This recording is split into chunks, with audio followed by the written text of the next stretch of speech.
Welcome back, guys. I'm Mitch and this is the DIYRecordingStudio.com, where we give you real home studio solutions to fit any budget. Now, it's been a little while and you might notice a few changes that I've made recently to the channel. First off, we've got a new website, which I'll put the link for down below, and we've got a brand new name, and that's kind of because I've wanted to change things up a little bit, and I've realized that my focus has more become about DIY solutions and home recording and trying to find the best way to give people advice on those exact things. So I've changed the YouTube channel a bit, I've made a new website, and we've got a whole heap of exciting new content coming very soon. So this week we're going to look at one of the latest build projects that I've been working on, and it's this guy right here.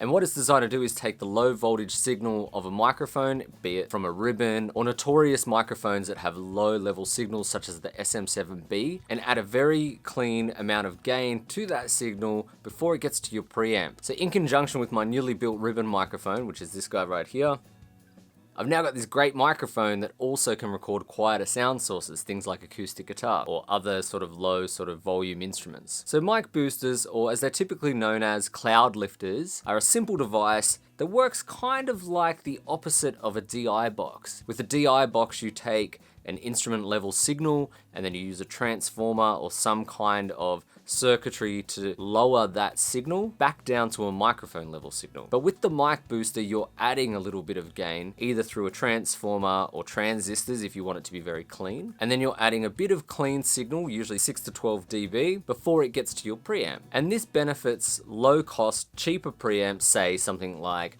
the Focusrite 2i2 that's very popular, or other USB based interfaces. Because the problem with those cheaper interfaces is that they don't actually have a lot of clean gain.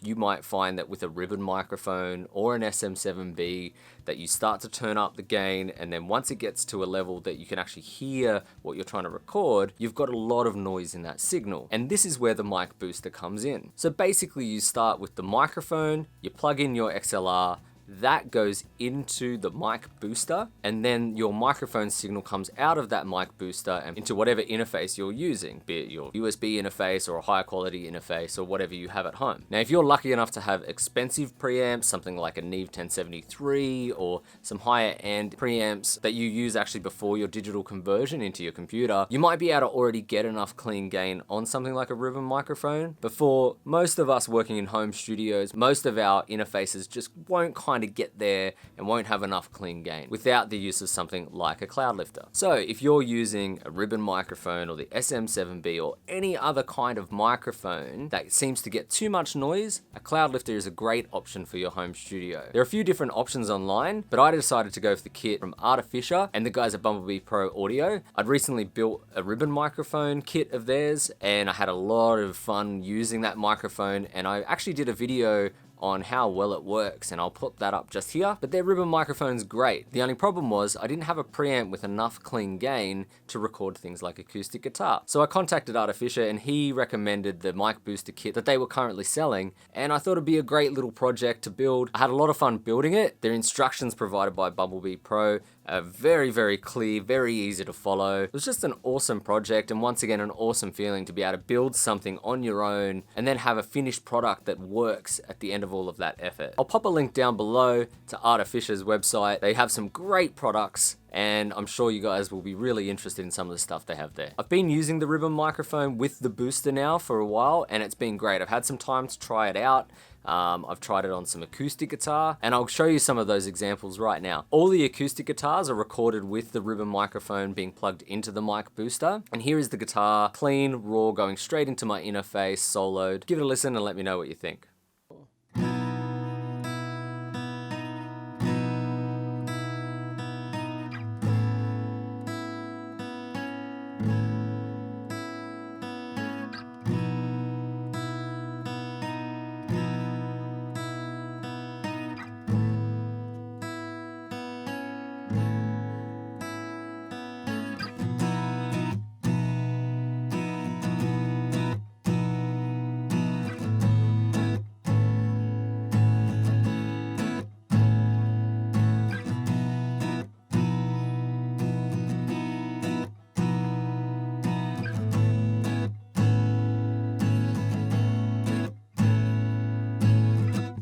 and I think it sounds pretty good. I originally tried to record some acoustic guitars, getting a lot of noise through my preamp, and then now you can hear that the signal is quite clean. So then I was able to layer some guitars. I did a double track, and then I added some drums and some bass. And here's the song I produced with some guitar layers and some drums and all that put together.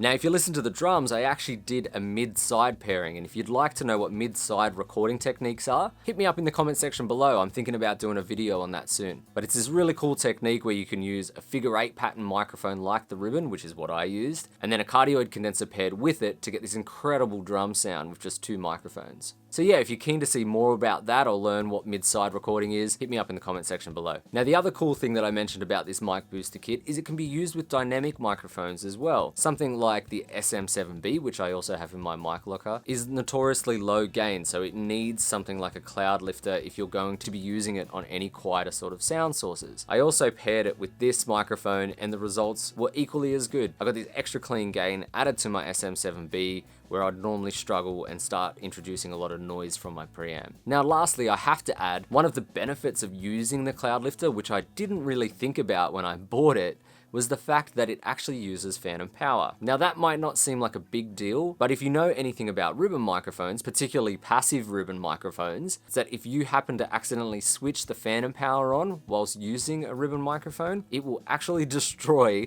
the foil ribbon inside that microphone. And I'll tell you now, it's been one of my greatest fears when using the microphone. It might seem like something so simple, but if you're using, say, a ribbon microphone as a room mic on a drum kit, and then you've got overhead sitting next to that on one of your channels on your interface, it'd be quite easy to accidentally turn the phantom power on the wrong channel, and thereby destroying your ribbon microphone that you've either built like I have, or have saved up really, really hard to purchase because some of them are quite expensive. So the last thing you'd want to do is accidentally turn on the phantom power and destroy your ribbon. Now the cool thing about this mic booster kit is that it actually acts as an inline protector circuit for phantom power. Because as I said earlier, it actually needs phantom power to work. So the cool thing is that you unwittingly are actually protecting your microphone from any phantom power. And I talked about this with some of my work colleagues where I teach audio, and we all kind of came to the same conclusion that this is probably a product that we would even look at purchasing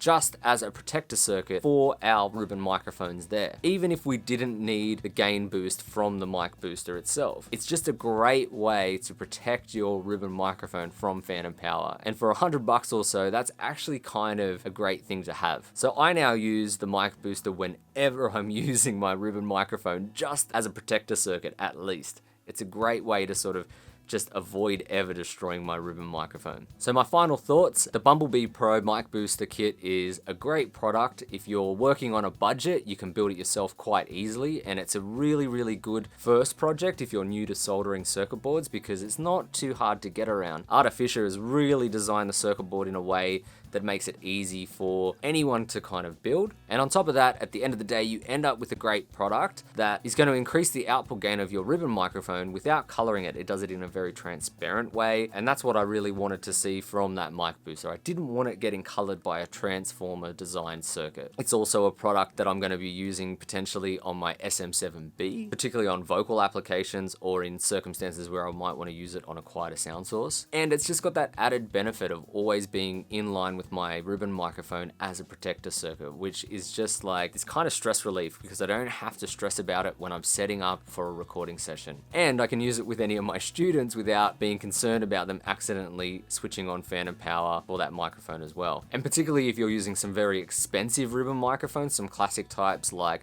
the Royer 121 or any AEA ribbon mics, a simple device that you can buy for only a couple of $100 that's going to protect all of those expensive microphones sounds like a pretty pretty good idea to me. If you want any more information on the mic booster kit, the ribbon mic that I've built, or any of the gear you've seen in this video or I've shown before, please hit me up in the comment sections down below. I'm Mitch from the DIYRecordingstudio.com, and I'll catch you soon.